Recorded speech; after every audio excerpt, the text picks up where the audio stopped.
मैं Sandeep Pal sir from Milestone classes Vapi.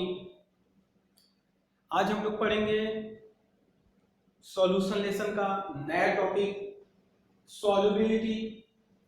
आज हमें क्या क्या कवर करना है? सॉल्युबिलिटी। जब हम सॉल्युबिलिटी पढ़ेंगे तो सॉल्युबिलिटी में आपका आएगा solubility of a solid in liquid and solubility of a gas in a liquid. और गैस इन अ लिक्विड में हम क्या पढ़ेंगे? Henry's law. तो फर्स्ट ऑफ ऑल अगर हम सॉल्युबिलिटी की बात करें, किसकी बात करें? सॉल्युबिलिटी। तो सॉल्युबिलिटी क्या है?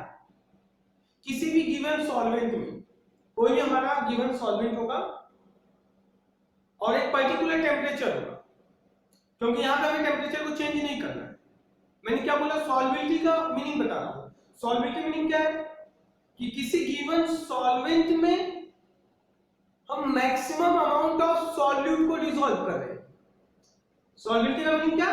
सॉल्वेंट में हम सॉल्यूट को डिसॉल्व कर रहे हैं, लेकिन maximum amount of solute dissolve हो जाए। गिवन सॉल्वेंट कोई हमारा फिक्स सॉल्वेंट है एट कांस्टेंट टेम्परेचर। टेम्परेचर भी हमें क्या करना है? कांस्टेंट करना है। तो उसके लिए आप डिफाइन राइट कर सकते हो। क्या राइट कर सकते हो? देखो मैंने यहां लिखा है कि द मैक्सिमम अमाउंट ऑफ, देखो यहां पे the maximum amount of solute, ध्यान देना, maximum amount of solute, maximum amount of solute, solute का maximum amount dissolve in a given amount of solvent, given amount of solvent, कोई amount of solvent हमें दिया हुआ है उसमें at a given temperature। Temperature जो हमारा गिवन है मतलब फिक्स करना है, ये नहीं कि टेम्परेचर हम बढ़ाते रहें, राइट? इस टर्म एज सॉल्युबिलिटी। हम सॉल्युबिलिटी उसको बोलेंगे एट दैट टेम्परेचर, जो टेम्परेचर हमने लिया है। ऐसा नहीं कि हम टेम्परेचर बढ़ाते जाएं, ऐसा कुछ नहीं। तो सॉल्युबिलिटी का मीनिंग क्या हुआ? कि कोई हमारे पास सॉल्वेंट है, गिवन सॉल्वेंट है, उसका टेम्परेचर भी फिक्स है और उसमें हमें सॉल्यूट को डिसॉल्व करना है, और वो सॉल्यूट जितना मैक्सिमम अमाउंट में डिसॉल्व होगा, जितना मैक्सिमम अमाउंट में डिसॉल्व होगा, तो वही जो मैक्सिमम अमाउंट में सॉल्यूट डिसॉल्व हो रहा है उसी को हम बोलते हैं सॉल्युबिलिटी। क्या बोलते हैं? सॉल्युबिलिटी। ओके, तो जब हम सॉल्युबिलिटी पढ़ते हैं तो सॉल्युबिलिटी में हम यहां पे क्या पढ़ेंगे? एक सॉल्युबिलिटी होगा आपका यहां पे solubility of solid in liquid, solubility of solid in liquid. दूसरा हमारा सॉल्युबिलिटी होगा solubility of gas in a liquid, right? Gas in liquid में हम हेनरीज लॉ पढ़ेंगे। तो मैंने ऐसा बोला कि जब सैचुरेटेड सॉल्यूशन बन जाएगा तो हम बोलेंगे कि हमारा सॉल्युबिलिटी है सैचुरेटेड सॉल्यूशन। क्या बात कर रहे थे? Saturated solution.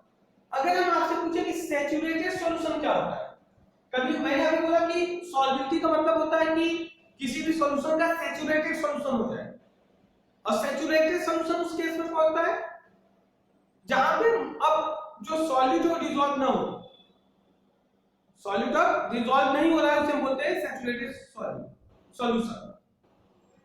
मतलब पहले सॉलिड डिसॉल्व हो रहा था, डिसॉल्व होते क्या डिसॉल्व, मैंने क्या बोला? आप पानी ले लो, देखो मैंने ऐसा बोला कि आप H2O ले लो। अब इस H2O में सपोज आप NaCl मतलब सॉल्ट को डिसॉल्व कर रहे हो, इस H2O में आप डिसॉल्व क्या कर रहे हो? सॉल्ट। जैसे आप सॉल्ट डिसॉल्व करोगे पहले डिसॉल्व हो जाएगा, फिर किए पता चला 1 spoon 2 spoon 3 spoon 4 spoon 5 spoon, पता चला 500 ग्राम 1 केजी 1.5 केजी 2 केजी डिसॉल्व होते जा रहा है। एक टाइम ऐसा आएगा जहां पर जितना हम सॉल्ट डिसॉल्व करेंगे उतना सॉल्ट नीचे जाकर सेटल हो जाएगा। भाई स्टार्टिंग में डिसॉल्व हो रहा था 1 स्पून 2 स्पून 3 स्पून 4 स्पून, लेकिन कुछ टाइम ऐसा आएगा डिसॉल्व करते एक टाइम ऐसा आएगा कि अगर हम सॉल्ट जितना डिसॉल्व करेंगे उतना सॉल्ट क्या होगा? नीचे सेटल डाउन होने लगेगा। तो इस केस को हम बोलेंगे कि अब हमारा जो सॉल्यूशन बना है वो सैचुरेटेड सॉल्यूशन है। क्या है? Saturated solution. ओके, तो वहां पे हम सैचुरेटेड सॉल्यूशन की स्टोरी पढ़ेंगे। आप बोलोगे सर इक्विलिब्रियम है, हाँ इक्विलिब्रियम लेसन में पढ़ेंगे तो हम तो पढ़ेंगे ना, जितना हम सॉलिड डिसॉल्व करें फिर रिएक्टेंट प्रोडक्ट में कन्वर्ट हो, प्रोडक्ट रिएक्टेंट में कन्वर्ट हो, तो इक्विलिब्रियम की कहानी अलग है।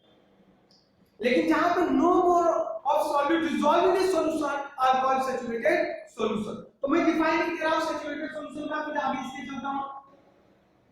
देखो मैं यहां लिखने जा रहा हूं सैचुरेटेड सॉल्यूशन। तो पहले सैचुरेटेड सॉल्यूशन किसे बोलेंगे? A solution in which no more solute, a solution in which no more solute dissolve in solvent। फिर से सुनो अगेन, अ सॉल्यूशन मतलब किसी सॉल्यूशन की बात कर रहे हैं, उसमें हम बात करें अ सॉल्यूट, अ सॉल्यूशन मैं लिख दे रहा हूं अच्छा रहेगा। A solution in which no more solute, no more solute can be dissolved at same temperature,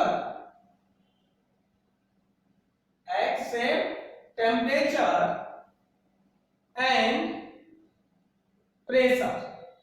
यहां पर भी टेम्परेचर और प्रेशर को हमें सेम रखना है, चेंज नहीं करना है। is called saturated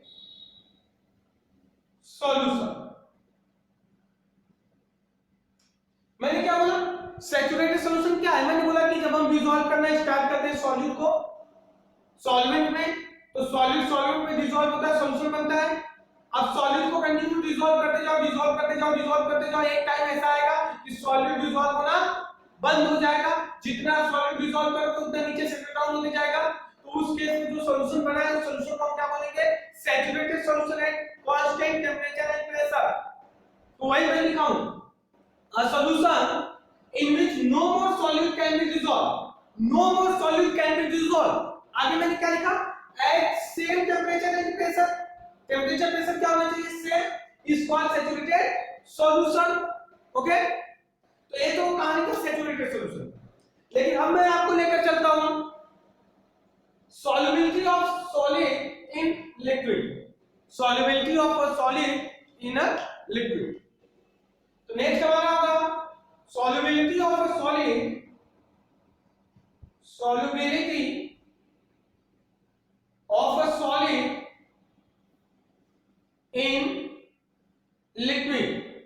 अब लिक्विड में हमें सॉलिड को डिसॉल्व करना है, लिक्विड में हमें सॉलिड को डिसॉल्व करना है। लिक्विड में हम क्या डिसॉल्व करेंगे? सॉलिड।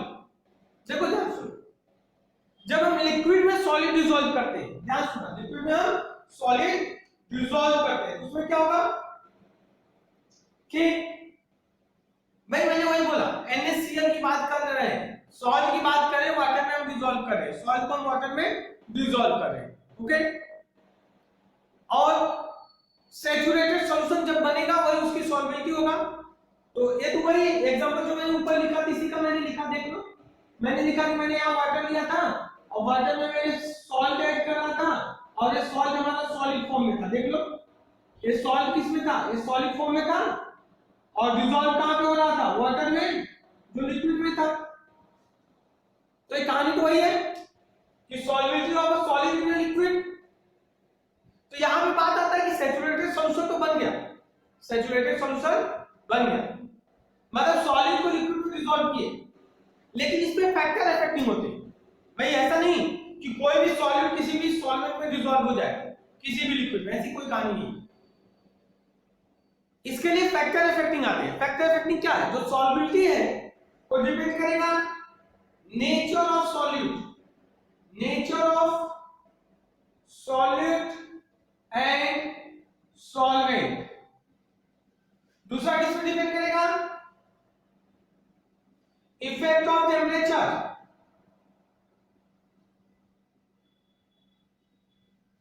Effect of temperature. और तीसरा डिपेंड करेगा effect of pressure.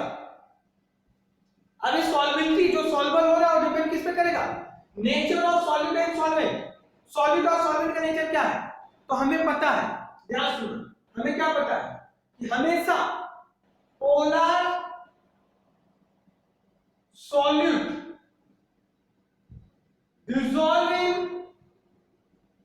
dissolving polar solvent। पहला नेचर में क्या लिखे कि polar solute dissolving polar solvent. भाई एक ही कहानी है कि बहुत से सॉल्यूशन वाटर में डिसॉल्व होते हैं, बहुत से सॉल्यूशन वाटर में डिसॉल्व नहीं होते। क्या रीजन है? तो रीजन उसका नेचर है। अगर सॉलिड और सॉल्वेंट का सेम नेचर होगा तब तो सॉलिड सॉल्वेंट में डिसॉल्व होगा, अदरवाइज डिसॉल्व नहीं होगा। जैसे मैंने पहला पॉइंट क्या लिखा, पहले पॉइंट में मैंने लिखा कि अगर हमारा पोलर सॉल्यूट है, सॉलिड कैसा है, पोलर है, तो डिसॉल्व किसमें होगा, पोलर सॉल्वेंट में। जैसे एग्जांपल में देख लो, अगर मैं एग्जांपल में लिखूं तो जो NaCl था क्या था, पोलर था, और वाटर भी क्या था, पोलर था। पोलर का मतलब क्या, डिफरेंट चार्ज। क्या डिफरेंट चार्ज, पोलर का मीनिंग क्या है, डिफरेंट चार्ज। देखो Na पे प्लस चार्ज था, Cl पे माइनस चार्ज था। अगर मैं वाटर का फार्मूला लिखूं H2O, तो H2O में क्या है कि ऑक्सीजन पे माइनस चार्ज है और हाइड्रोजन पे प्लस चार्ज है।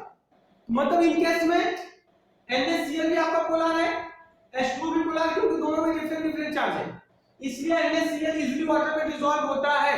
तो मैंने क्या बोला, पोलर डिसॉल्विंग पोलर। और दूसरा केस में ऐसा लिख सकता हूं, दूसरा केस में नॉन पोलर dissolving,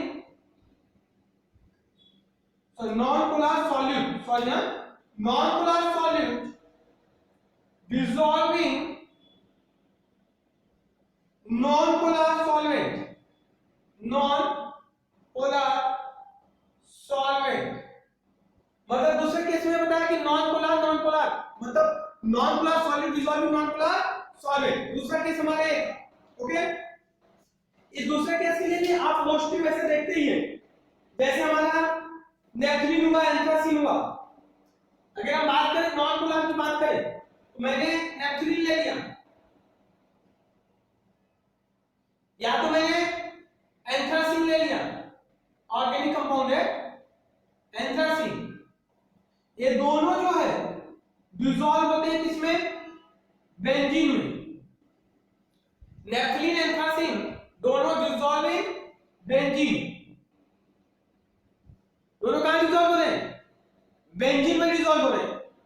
इसका मतलब समझे कि ये जो दोनों कंपाउंड थे, ये जो सॉल्यूट था ये नॉन पोलर था। क्या था, नॉन पोलर था। और बेंजीन भी क्या है हमारा, नॉन पोलर है, राइट। बेंजीन भी हमारा क्या है, नॉन पोलर है। तो मैंने बोला पोलर पोलर में डिसॉल्व होते, नॉन पोलर नॉन पोलर में। अगर आप चाहोगे कि नेफ्थलीन और एंथ्रासीन को वाटर में डिसॉल्व करें तो कभी भी डिसॉल्व नहीं होगा। क्यों? क्योंकि जो नेफ्थलीन और एंथ्रासीन है सेम चार्ज होते हैं, मतलब एक सिंगल चार्ज के, नो चार्ज बोल सकते हो, राइट। अगर इसको वाटर में, क्योंकि वाटर पोलर है और नेफ्थलीन और एंथ्रासीन क्या है, नॉन पोलर है, अगर नेफ्थलीन और एंथ्रासीन को वाटर में डिसॉल्व करना चाहोगे तो कभी भी डिसॉल्व नहीं होगा। तो फिर से सुनो, जो सॉल्वेबिलिटी वो डिपेंड करेगा नेचर ऑफ सॉलिड और सॉल्वेंट पे। अगर सॉल्यूट का नेचर और सॉल्वेंट का नेचर सेम है तो सॉल्वेबिलिटी होगा, अगर सेम नहीं है तो सॉल्वेबिलिटी नहीं होगा। इस बेसिस पे आप बोल सकते हो क्या, polar solute dissolving polar solvent. Example में आप लिख सकते हो कि NaCl पोलर है इसलिए वाटर में डिसॉल्व होता है, क्योंकि वाटर में पोलर सॉल्यूट है, सॉल्वेंट है। NaCl सॉल्यूट और वाटर सॉल्वेंट। अगर हम यहां पर आ जाए, नेफ्थलीन एंथ्रासीन को ले ले तो ये बेंजीन में डिसॉल्व होता है। क्यों? क्योंकि बेंजीन नॉन पोलर होता है और नेफ्थलीन और एंथ्रासीन भी क्या होते हैं, नॉन पोलर। तो आपको पता चल गया कि जो सॉल्वेबिलिटी और डिपेंड किस पे किया, फैक्टर अफेक्टिंग क्या इसका, पहला nature of solute and solvent. अगर सॉल्यूट और सॉल्वेंट का नेचर सेम होगा तो सॉल्वेबिलिटी होगा, नॉन पोलर में डिसॉल्व होगा और पोलर पोलर में डिसॉल्व होगा।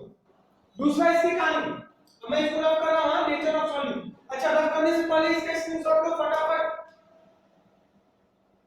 ओके, आपने स्क्रीनशॉट ले लिया, अब मैं इसको रब कर रहा हूं।